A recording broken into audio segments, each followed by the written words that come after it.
Bonjour et bienvenue sur PowerPack, j'espère que vous allez bien. Dans cette chaîne, vous pourrez améliorer vos compétences sur le pack Office. J'ai dédié cette vidéo à l'initiation au tableau croisé dynamique dans Excel. Donc cette vidéo, tu peux la prendre comme une formation si tu ne sais pas ce que c'est qu'un tableau croisé dynamique, si tu ne sais pas comment l'utiliser. Le tableau croisé dynamique sert à analyser les bases de données. Il permet de synthétiser les données d'une base de données de façon à obtenir les croisements de données souhaités. Dans cette vidéo, nous verrons comment créer un tableau croisé dynamique. Donc, quelles sont les exigences pour les sources de données? Comment modifier un tableau croisé dynamique? On va également voir ensemble les champs du tableau croisé dynamique, c'est-à-dire les lignes, les colonnes, les valeurs, les filtres qu'on peut faire pour les tableaux croisés dynamiques, comment ajouter ou retirer un champ, comment afficher les valeurs, c'est-à-dire les pourcentages de total, les moyennes, les maximums, les minimums, comment est-ce qu'on ajoute en fait ces fonctions dans le tableau croisé dynamique. Et pour ne pas faire très long, on va terminer en regardant quelles sont les erreurs à éviter lorsqu'on fait un tableau croisé dynamique, surtout quand on actualise le tableau croisé dynamique lorsqu'on a rajouté de nouvelles données. Sans plus tarder, nous allons commencer à créer notre tableau croisé dynamique. Pour créer un tableau croisé dynamique, on vient dans Insertion. Ensuite, on a ici Tableau croisé dynamique. Et là, comme on avait créé nos données sous forme de tableau, il va déjà récupérer le tableau. Mais attention, si on fait ça, ça ne marchera pas. Pourquoi? Vous voyez ici les traits interrompus. Le trait interrompu montre que le tableau croisé dynamique ne prend pas les en-têtes, alors qu'on a besoin des en-têtes pour pouvoir créer le tableau croisé dynamique. Donc ici, ce que je peux faire, c'est je supprime ça et je demande à aller. Moi, ce que je conseille, c'est toujours de prendre en colonne. En colonne, pourquoi? Parce que si vous venez rajouter des données ici, ça va prendre en compte. Je recommence. Imaginons que vous avez l'habitude de faire ceci. Donc, je fais comme ça. Je viens. Je sélectionne mon tableau. Pourquoi? Parce que je suppose que je vais m'arrêter à la ligne 24 ici, vu que ce sont les données qui sont inscrites et visibles au moment où je crée le tableau croisé dynamique. Mais ceci est une erreur. C'est une erreur, pourquoi? Parce que si jamais je viens rajouter, alors je vais faire échappe. Si je rajoute ici dans la ligne 25 des données, cela ne sera pas pris en compte dans le tableau croisé dynamique qui sera déjà créé.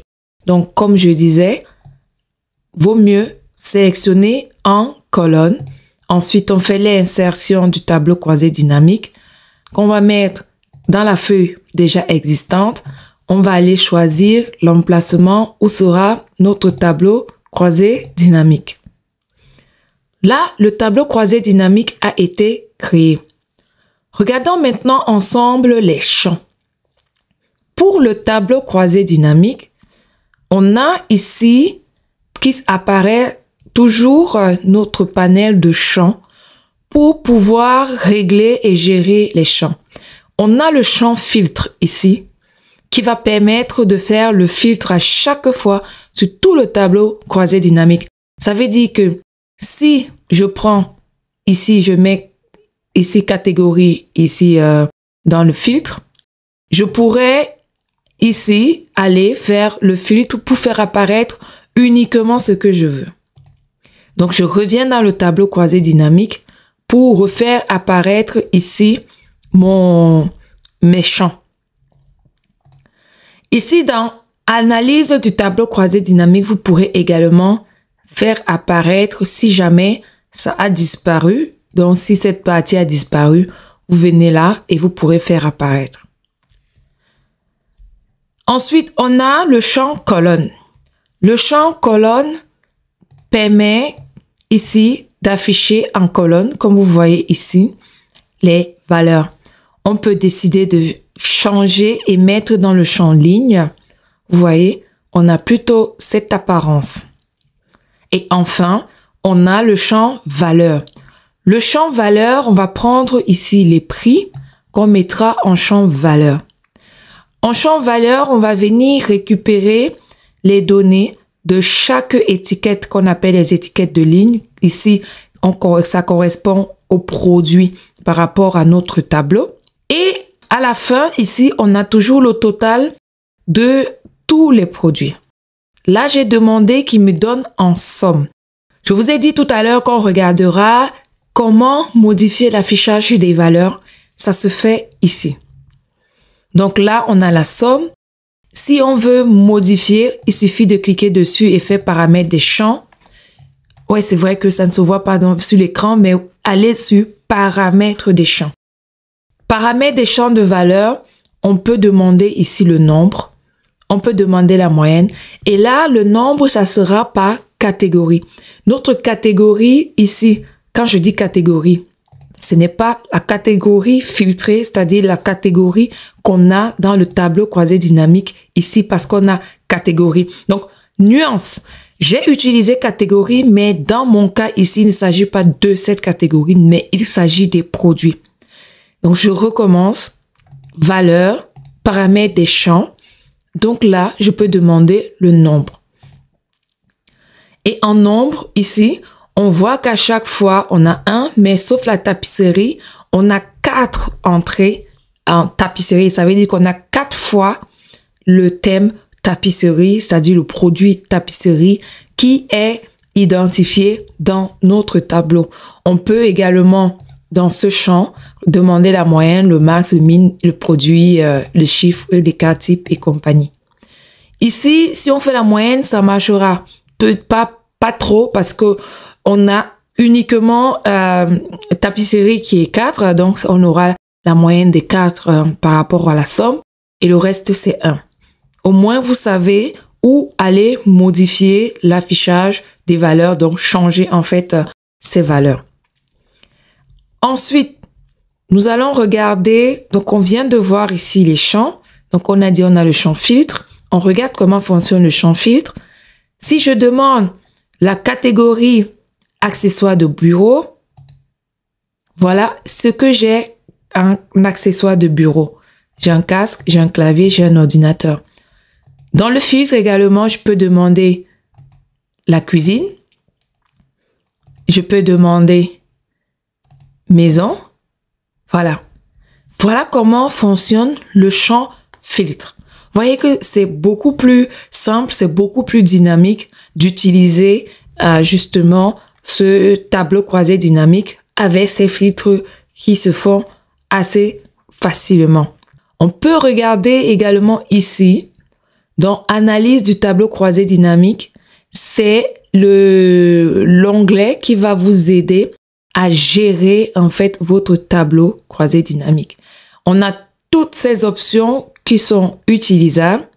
On verra ici comment utiliser le bouton actualiser. Et ensuite, le reste, ça va être l'objet d'autres vidéos. Dans la création, on peut voir afficher ici, pour l'instant, les totaux généraux. On peut demander les sous-totaux. On peut demander les en-têtes de ligne. En fait, vous venez là, vous jouez avec, vous voyez ce que ça donne. Maintenant, pour actualiser, ce qu'on va faire, c'est comme on avait, par exemple, là, je vais remettre tout le monde, tous. Et je vais remettre ici, il m'a mis les moyennes, mais je vais remettre les nombres.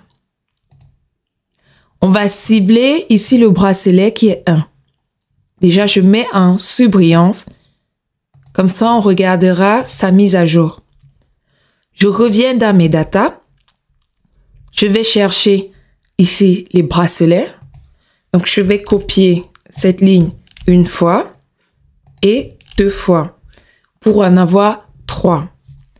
Ensuite, qu'est-ce que je fais? Je vais d'abord mettre à jour, c'est-à-dire je vais actualiser mon tableau. Si je ne fais pas ça, je ne pourrai pas voir ici s'incrémenter le nombre de bracelets. Qu'est-ce que je fais? Je viens dans Analyse du tableau croisé dynamique. Ensuite, je clique sur le bouton Actualiser et je fais Actualiser tout. Vous avez vu ici, on a incrémenté, on est passé à 3. Donc, voilà comment on prend en compte une nouvelle donnée ou des nouvelles données qui sont rentrées dans notre base de données après la création du tableau croisé dynamique. Une autre chose, si jamais vous rajoutez une colonne ici, je sais pas, j'imagine que je vais rajouter ça, les prix, et je vais nommer ici prix acheté, donc les prix hors taxe. Je m'en fous un peu des chiffres, même si c'est les mêmes. Ce que je vais vous montrer, c'est comment je fais apparaître ma nouvelle colonne de données dans le tableau croisé dynamique. Pour ce faire, vous devez aller dans deux tableaux croisés dynamiques pour faire apparaître son champ.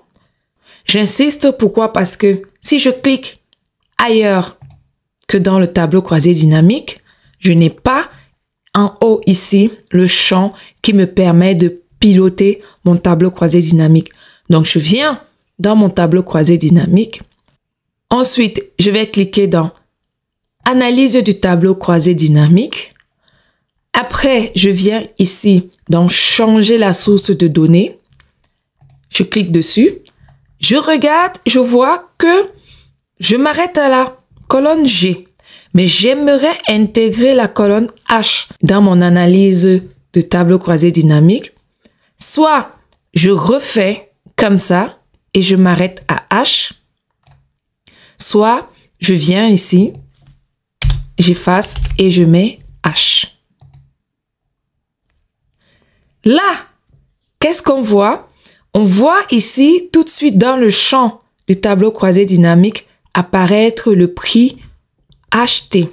Ce prix acheté, on peut le mettre dans les valeurs et on verra apparaître également le prix acheté correspondant en fait à chaque produit. Nous allons regarder la dernière partie de cette vidéo. Ensuite, je vais m'arrêter là. Concernant l'erreur qui va vous empêcher de créer un tableau croisé dynamique, je vais déjà créer une nouvelle feuille et dedans, je mettrai uniquement les valeurs. Donc là, je vais demander à avoir uniquement les valeurs. Ensuite, ce que je vais faire, je vais copier cette partie que je vais coller ici et j'enlève ici l'entête. Et je demande à avoir un tableau croisé dynamique. Donc, je fais ma sélection. Je pars dans Insertion, tableau croisé dynamique. Là, il me prend automatiquement les cellules qui ont ici une en-tête. Je vais essayer de forcer en demandant à aller jusqu'à H. Je vais demander dans la nouvelle feuille qui crée une nouvelle feuille. Ensuite, je fais OK. Qu'est-ce qu'il me dit? Le nom du champ du tableau croisé dynamique n'est pas valide. Pour créer un rapport de tableau croisé dynamique, vous devez utiliser des données sous la forme de listes avec des étiquettes de colonnes. Si vous changez le nom d'un champ du tableau croisé dynamique, vous devez taper un nouveau nom dans le champ. C'est long, je sais, mais ça veut tout simplement dire que regardez ici dans la colonne H, on n'a pas d'entête. Je n'ai pas ici d'entête, j'ai marque et après je m'arrête. C'est vide. Parce que la cellule H, alors je vais fermer tout ça, parce que la cellule H1 est vide, je ne peux pas créer mon tableau croisé dynamique. Si je mets prix acheté, je recommence, insertion, tableau croisé dynamique, nouvelle feuille, il me crée le tableau croisé dynamique. Voilà, je vais m'arrêter à ce niveau pour cette initiation au tableau croisé dynamique. J'espère que tu as pu apprendre quelque chose. Je suis allée vraiment très lentement pour que tu puisses suivre. Essaye de t'exercer. N'hésite pas également à me poser tes questions si jamais tu ne trouves pas ce que tu veux dans cette vidéo. Et je me ferai un plaisir de te répondre. N'hésite pas également à aimer la vidéo si tu ne l'as pas encore fait.